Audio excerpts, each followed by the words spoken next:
Pemirsa, Otoritas Pasar Modal Indonesia telah menerapkan maksud kami 8 langkah reformasi pasar modal untuk meningkatkan kepercayaan investor. Juga berdiskusi dengan lembaga pemerintah terkait penilaian pasar modal Indonesia. Apakah langkah ini efektif untuk mendorong kepercayaan investor global kepada pasar atau market Indonesia? Kita akan membahasnya bersama dengan Chief Economist BCA David Sumual. Mas David, selamat pagi. Selamat pagi, Mas Leo. Ya, Mas David, ini untuk kita semua, beberapa atau banyak investor yang bertanya, sebetulnya Standard & Poor's itu mengeluarkan country rating saja yang lebih relevan kepada pasar obligasi atau bond market, atau juga kepada pasar saham atau equity market. S&P DJI ini sebetulnya bagaimana, Mas David? Singkat saja.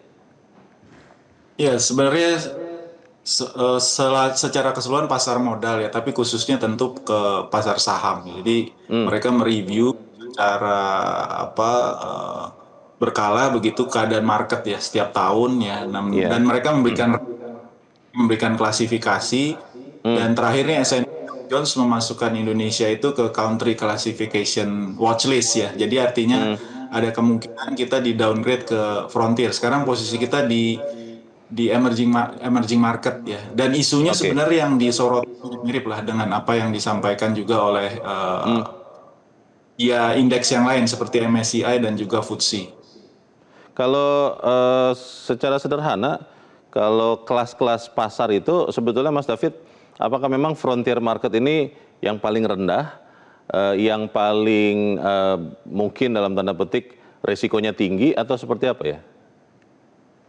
Ya sebenarnya kalau dari sisi klasifikasinya mirip-mirip ya. Jadi kalau untuk untuk S&P Dow Jones ada tambahan, ada satu lagi itu standalone market. Jadi di bawah frontier market lagi.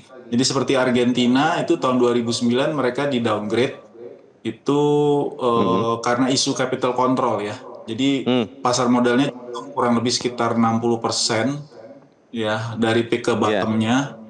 Lalu mereka dimasukkan ke dalam kategori standalone market. Jadi ini kategori yang paling rendah ya dalam klasifikasi mereka. Kan MSCI, FTSE mirip-mirip. Jadi ada frontier, ada emerging, ada developed market. Yang dipermasalahkan S&P DJI ini apa ya Mas David sebetulnya? Apakah sama dengan MSCI soal keterbukaan kepemilikan saham atau beneficiary owner, atau seperti apa ya? Sama, mirip ya. Jadi isu-isunya serupa. Jadi menyoroti soal tata kelola, transparansi kepemilikan saham, ya, validitas dari free float-nya sendiri, ya. Jadi isu-isunya masih soal yang sama. Tapi selain itu juga ada isu soal makro juga mereka soroti. Jadi sebenarnya ada yang sifatnya kuantitatif, ada juga yang kualitatif. Jadi yang kaitan dengan hambatan arus dana misalnya, atau arus dana ya, terus juga risiko fiskal, kurs ya, itu juga salah satu yang juga disoroti juga selain tadi isu-isu market ya. Kita kan juga sudah melakukan banyak perbaikan reformasi ya. Kita sudah keluarkan kan keterbukaan pemegang saham yang lebih dari 1%. Klasifikasi investor juga kita bikin kan lebih detail lagi ya. Ada berapa tuh, 39 kategori. Lalu juga pelaporan ultimate beneficial ownership, high shareholding concentration. Tapi ada beberapa hal yang masih jadi sorotan mereka soal misalnya kalau bahasa pasarnya tuh goreng-menggoreng saham ya. Kalau bahasa mereka tuh coordinated trading lah basically ya. Jadi ini terkait dengan integritas pasar ya dalam pembentukan harga, itu juga masih disoroti oleh mereka. Dampaknya Mas David kalau kemudian sampai ya tahun 2027, ini kan masih lebih lama ya dibandingkan MSCI kalau tidak salah November tahun ini ya yang akan menetapkan verdiknya atau keputusannya. Kalau sampai Januari 2027 atau saya tidak tahu bulannya, kemudian Indonesia diturunkan ke frontier market, dampak langsung kepada saham-saham di Bursa Efek Indonesia dan kepada rupiah itu apa ya Mas David? Jadi masing-masing indeks ini ada pengikutnya lah, tanda kutip ya. Jadi kalau untuk S&P Dow Jones ini sebenarnya dampaknya mereka atau fund yang men-track down indeks ini nggak besar, nggak sebesar MSCI. Itu kurang lebih sekitar $400 juta lah dana yang terkait dengan indeks ini. Oke. Lebih besar lagi.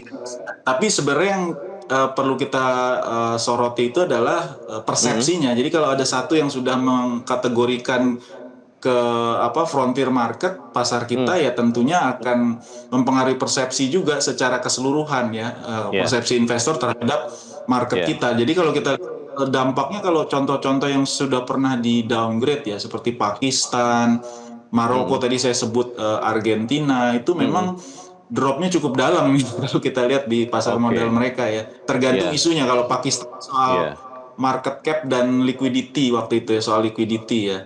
Nah, kita nih kelihatan kan aspek-aspek yang disorotinya juga cukup banyak ya. Nah, ini juga yang coba kita benahi satu persatu, dan saya lihat juga sudah ada persepsi yang positif juga dari statement-statement MSCI, kan mereka mengapresiasi juga apa yang sudah kita lakukan ya. Yang dilakukan oleh otoritas bursa kan diinformasikan mereka menjangkau ya, atau membuka komunikasi dengan S&P DJI ini, kira-kira akan bisa membuat kita tercegah dari turun ke frontier market, atau memang tergantung tindakan nyata di bursa, dan itu S&P-nya harus lihat langsung, Mas David? Ya, tentunya bukan hanya aturan yang kita terbitkan saja, Mas Leo ya, tapi juga lebih ke kemampuan atau pembuktian juga ya di lapangan ini, bagaimana kita penerapannya soal transparansi tadi, likuiditas ya, integritasnya juga seperti apa di pasar tadi, soal pembentukan harga, apakah masih ada aksi-aksi coordinated trading seperti yang diperlukan ya.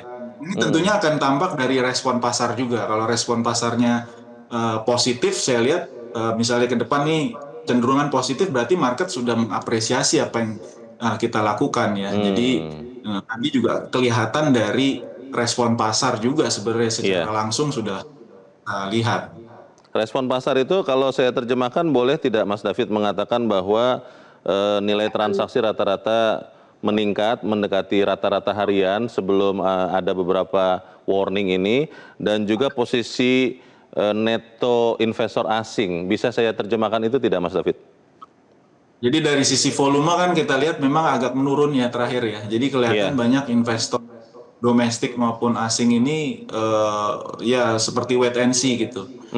Nah, ini kita lihat juga dari outflow dana yang konsisten nih masih keluar ya. Nah, terutama dari asing ini, fund-fund asing. Nah, ini kalau misalnya respons pasarnya sudah mulai positif, berarti ya artinya sudah ada perbaikan yang signifikan lah di market seperti itu. Baik, Mas Lei. kita harap tentunya baik Otoritas Bursa Efek Indonesia juga Otoritas Jasa Keuangan ya bisa benar-benar memperbaiki kondisi Bursa Efek Indonesia supaya tidak sampai kita ke frontier market. Terima kasih Chief Economist BCA David Sumual sudah mencerahkan kami. Mas David, selamat pagi. Jelajahi cara baru mendapatkan informasi. Download Metro TV Extend sekarang.